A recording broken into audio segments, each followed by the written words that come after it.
আদমের বংশাবলীপত্র এই। যেদিন ঈশ্বর মনুষ্যের সৃষ্টি করিলেন, সেই দিনে ঈশ্বরের সাদৃশ্যেই তাহাকে নির্মাণ করিলেন, পুরুষ ও স্ত্রী করিয়া তাহাদিগের সৃষ্টি করিলেন। এবং সেই সৃষ্টি দিনে তাহাদিগকে আশীর্বাদ করিয়া আদম এই নাম দিলেন।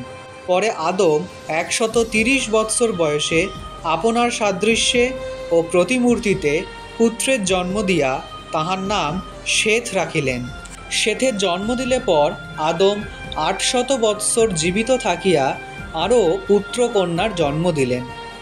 সর্বশুদ্ধ আদমের 930 বৎসর বয়স হইলে তাহার মৃত্যু হইল। শেথ 105 বৎসর বয়সে ইনোশের জন্ম দিলেন। ইনোশের জন্ম দিলে পর শেথ 807 বৎসর জীবিত থাকিয়া আরও পুত্র কন্যা জন্ম দিলেন। সর্বশুদ্ধ শেথের 912 বৎসর বয়স হইলে তাহার মৃত্যু হইল। ইনোশ 90 বৎসর বয়সে কৈননের জন্ম দিলেন। কৈননের জন্ম দিলে পর ইনোশ 815 বৎসর জীবিত থাকিয়া আরও পুত্র কন্যার জন্ম দিলেন। সর্বশুদ্ধ ইনোশের 905 বৎসর বয়সে তাহার মৃত্যু হইল। কৈনন 70 বৎসর বয়সে মহললেলের জন্ম দিলেন। মহললেলের জন্ম দিলে পর কৈনন 840 বৎসর জীবিত থাকিয়া আরও পুত্র কন্যার জন্ম দিলেন। সর্বশুদ্ধ কৈননের 910 বৎসর বয়স হইলে তাহার মৃত্যু হইল। মহললেল 65 বৎসর বয়সে জেরদের জন্ম দিলেন। জেরদের জন্ম দিলে পর মহললেল 830 বৎসর জীবিত থাকিয়া আরও পুত্র কন্যার জন্ম দিলেন। সর্বশুদ্ধ মহললেলের 895 বৎসর বয়স হইলে তাহার মৃত্যু হইল। জেরদ 162 বৎসর বয়সে হনকের জন্ম দিলেন। হনকের জন্ম দিলে পর জেরদ 800 বৎসর জীবিত থাকিয়া আরও পুত্র কন্যার জন্ম দিলেন।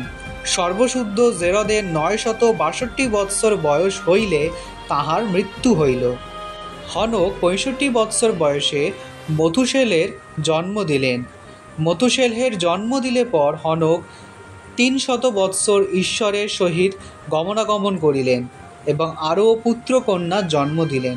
সর্বশুদ্ধ হনক 365 বছর রহিলেন। হনক ঈশ্বরের সহিত গমনাগমন করিতেন, পরে তিনি আর রহিলেন না, কেননা ঈশ্বর তাহাকে গ্রহণ করিলেন।